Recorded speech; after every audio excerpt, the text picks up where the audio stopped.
هر کی را نیست ادب لایق صحبت نبود. تیغ سزاست هر کی را فهم سخن نمی کند. شما تصور کنید اگر به زبان فارسی نویسید زبان نویسید، اگر این شاعر گفته است که زبان در جای خود استاد زبان است. زبان در جای خود استاد زبان است، اگر یک نقطه بیش آید زیان است. زبان در نزد به یک نقطه دیگر گذارد و زیان میشد.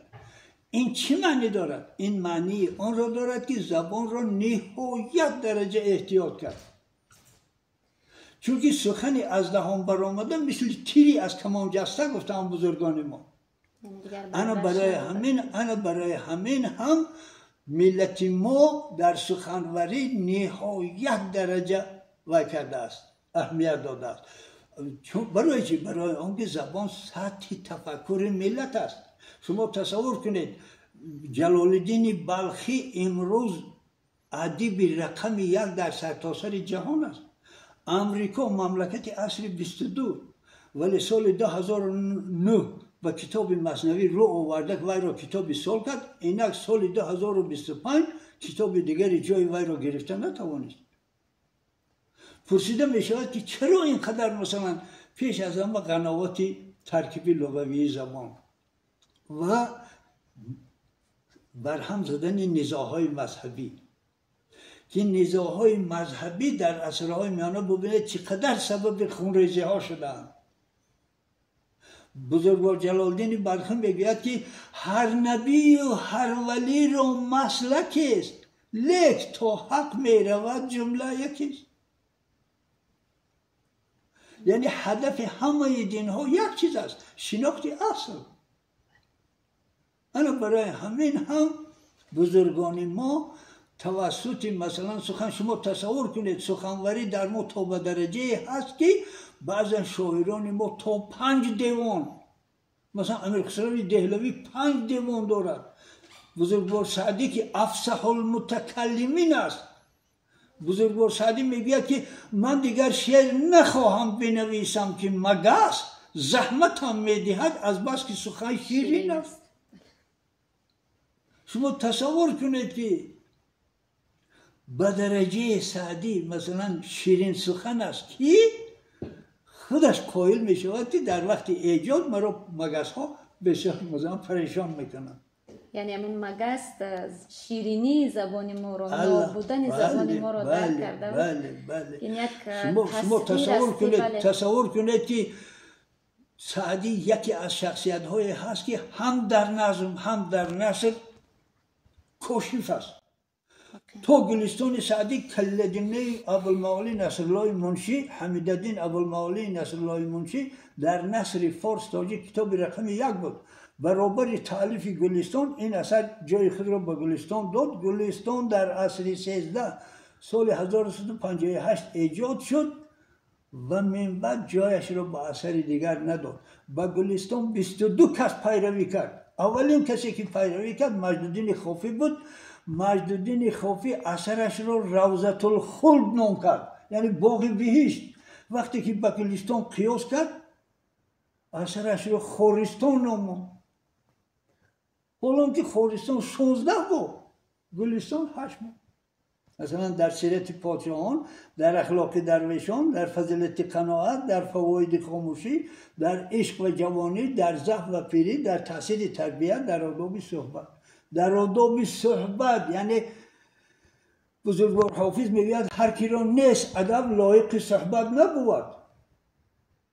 تیغ سزاست هر کی را فهم سخن نمی کند. تو به این حد مثلا بزرگان ما قدرشناسی سخن کردند.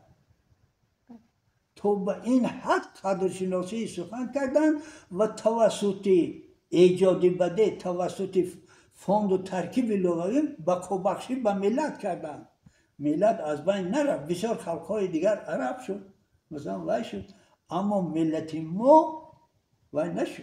مثلا مصیبت هایی که به سر ملت ما آمد، مثلا حمله چنگیز خان، مثلا ببینید که حتی برای ایجادکار، برای مثلا وی که مثلا از فرهنگ وی بیخبر بود، ببینید برای ایجادکار فرض کردیم این رو تیر حیف نکنید، اینو گیرید و در آب غرق کنید. انگشت زیادتی پنجه انسان گفت ایجادکار. حالا که مردم ما، شما تصور کنید از یادگاری های تو اسلامی ما 108 متن خطی باقی مونده است. در یگان خلق، در یگان ملت تا به این حد نیست.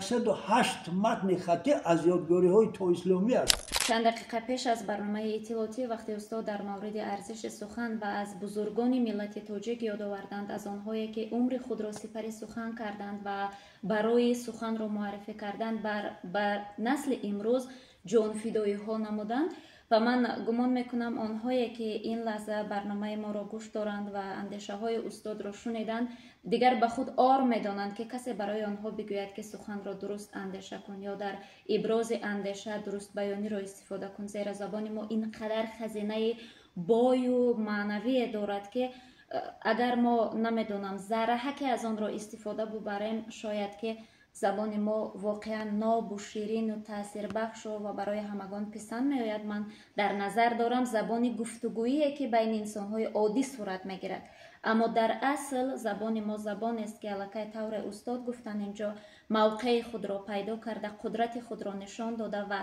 نه تنها ملت تاجیک بلکه جهان را مات و مفتون کرده است. استاد در مورد ارزش سخن گفتید اینجا، ببینید که حتی از استاد سعدی شیرازی یاد آوردید که وقتی که ایجاد میکنند یعنی مگس اذیتشان میدهد از آنکه سخنشان شیرین است، سخنشان ناب است و حتی مگس را تسخیر میکند که به آن شیرینی میخواهد که یعنی بچسبد تناول کند از آن. و این یک چیز عادی نیست، این یک تصویر است که یک دنیا معنی دارد و شاید که صدها کتاب تالیف شود در همین یک مصرعی که شما اینجا ذکر کردید.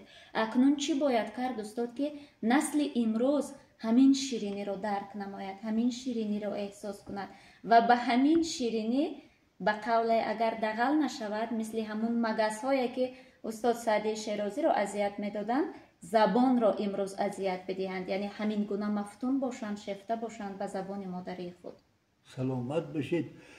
این آنچه که مسئله که حاضر به میان گذاشتید خیلی بجا است. برای چی؟ برای آنکه این رسالت حکومت ملی است و حکومت ملی ما به این مسئله به تمام هستی توجه دارد. شما تصور کنید کتابخانه ملی ما که در منطقه نیست،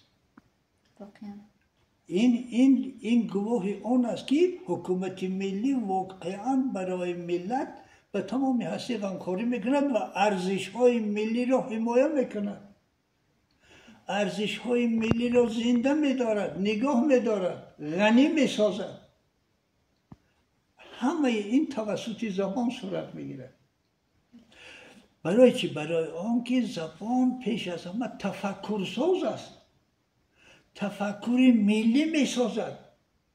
شما تصور کنید هنوز در عصرهای میانه، حتی در آغاز عصر 10، در آغاز عصر 11 ببینید شعر نگفتن بی از شعری که باشد نادرست، شعر نگفتن بی از شعری که باشد نادرست، بچه نازادن بی از 6 ماه بفکندن جنین. این چی معنی دارد؟ این همین معنی را دارد که شعر را فرزند معنوی شاعر، فرزند معنوی ایجادکار نام نهاده است. برای چی؟ برای آنکه توسط شعر بقای اسمی وی تامین میشد. همچنان که از فرزندان جسمانی با سخن زنده شود نام همه. مثلا بینید مثلا جاوی میگوید که زنده از فرزند ماند نام مرد. من بینید اینجا فرزند جسمانی هدف است. انا فرزند معنوی هم خیلی. انا که ببینید لسان الغیب در این مسئله چی میگوید. اولین کسی که مثلا بسیار مسئله کندلان و میان گذاشته است منوچهری دامغانی، شاعر نیمه اولی عصر 11. انا که لسان الغیب به این مسئله چی میگوید. لسان الغیب دیدی مخصوصی خود را دارد و فرزندی مطلقا فوق‌العاده میداند، فرزندی مطلقا فوق‌العاده تعبیر میکند. تای زمان ببینو مکان در سلوک شعر کین طفل یک شبه ره یک ساله میرود یا بدو گیرید برابر تولد راه یک ساله میرود و این یک معجزه محض است. این سخن است. برای همینم به شعر حافظ شیراز میخوانند و میرقصند سیاه چشمان کشمیری و ترکان سمرقندی.